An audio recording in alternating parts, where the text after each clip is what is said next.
Please rise for the pledge.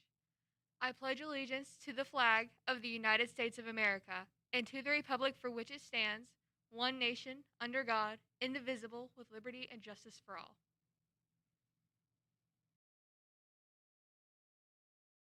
Today is an A-Day. Anyone interested in being a part of the Vocal Talent Showcase, please come after to a 30-minute informational meeting after school in the auditorium on Wednesday, March 17th. This event is sponsored by FDHS feeder and choir programs. Any questions, contact Mr. Meenick or Mr. Lindsay. Stay tuned for Mr. Diaz.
morning, good morning, good morning. Welcome back. I am so excited to see you. I really am smiling, cheesing hard, cheek to cheek, underneath this mask. Guys, it is the Ides of March. I paid attention during English class. I did. I think it was sophomore, junior year. I don't know. I paid attention during English class. So I know the significance of the Ides of March, March 15th.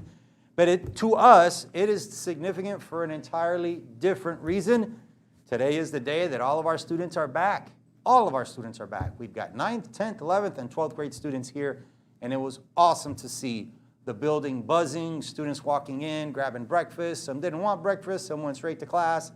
It was phenomenal. Okay, so this morning, 10th and 11th graders are going to get their badges from their advisory teacher. That should take place after the morning announcements at some point during advisory. You know the expectation at Douglas. That hasn't changed. You guys were here before, last year and the year before, if you're an 11th grader, and that is to wear your badge. Now we have other expectations, which are masks, social distancing, doing a good job keeping your hands clean and sanitized, and staying 6 feet apart when possible with social distancing. So I want to reiterate that get here early. Get here early because the metal detectors will back up. We do not have 10 metal detectors. Not at the moment. We're still short-staffed.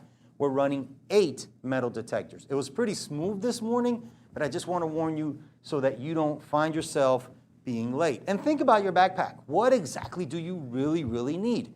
If you don't need it, don't bring it. Don't carry it. Don't carry a backpack. Go through the express lane so that you can get in, no problem. Guys, in the hallways, I really need you to pay attention to the directional arrows on the floor and understand that they're spaced out 6 feet apart, exactly 6 feet apart. That gives you a visual cue. We want to stay to the right. We want to maintain social distancing. We want to stay to the right. We want to be polite. We're not allowed to congregate. In the past, you've been able to chit-chat with your friends and visit with them for 30 seconds, 20 seconds on your way to and from class. We're just not allowed to do that right now. So I'm going to need you guys to go straight to class. Breakfast is free. It's a grab-and-go breakfast. You scan your badge. Do not touch the PIN code. We're not allowed to do that either. You scan your badge at lunch as well. We do have assigned seats at lunch, but you pick the assigned seats. Now, 10th and 11th graders, please be wary because some of the freshmen have already identified, some of the seniors have already identified their assigned seats. But for the most part, freshmen have the freshman lunch, and a lot of the seniors are actually spread out pretty good. So there's plenty of seats available in the lunches. You'll notice it's different. Right? If you're a 10th and 11th grader and it's your first time on campus, you'll notice lunch is different. We had to face all the chairs in the same direction. That was guidance that came from the state. That was guidance that came from the district. We also need to identify where we're sitting. So there's a QR reader. You'll turn your camera on. That'll take you to a Google form. You type in on your phone or your device where you're sitting. They'll also have a Sharpie. You put your name where you're sitting. If you have it's an A day, so you have first lunch, you write your name on the first lunch slot, on the first lunch box, second lunch, third lunch, fourth lunch, and fifth lunch. That's right. Another thing you'll notice is we now have 5 lunches. And adding the extra lunch didn't mean that we had to extend third block, but it does allow us to lower the sizes of all the lunches. So please understand the differences. We have to line up in the E hallway going down towards the front of the school against the wall so that hallway traffic can continue to move while we're lined up for lunch. The lunch line goes really fast. They've got 4 different lines set up, and you walk in there, you go to 1, 2, 3, or 4, and then you go right out that same row, 1, 2, 3, or 4. It goes really fast. They're boxed lunches, they're already pre-prepared, and they're waiting on us when we get there. So what you'll do is you'll get in line, you'll wrap around, you'll get in that cafeteria line, and boom, shoot straight through, grab your lunch, find your seat. The other thing I need you to understand is the way that we're dismissing from classes is closest to the door. So based on the seating chart within your class, we will dismiss by row or by seat closest to the door. That way we don't have kids crossing paths, and we can keep down as much of the social distancing under control as possible. We're doing the same thing for dismissal at the end of the school day. At the end of the school day, we're not using the bell to dismiss. We're coming on the PA and we're identifying zones in the building and dismissing those zones in the building. The 9th and 12th graders get it because they were here last week, right? If you're on the second floor, you stay on the second floor till you get to the staircase that you need to use. If you're a car rider, you're going to use the cafeteria doors. If you're a bus rider, you're going to use the back doors. If you're on the first floor, stay on the first floor until you get to the back doors. If you're on the second floor, stay on the second floor till you get to the back doors. That keeps all traffic flowing in the same direction. The front of the building is not an exit at the end of the day. You got to know your bus number. Make sure that you look at the bit.ly that's going to be on the presentation later this morning and identify, type in your address, and it'll tell you what bus number you ride in the afternoon. You got to know your bus number. That's very important. We don't want any kids left on campus trying to call for a ride. We'll also have it going on the Bronco board in the cafeteria with the bit.ly for your bus number.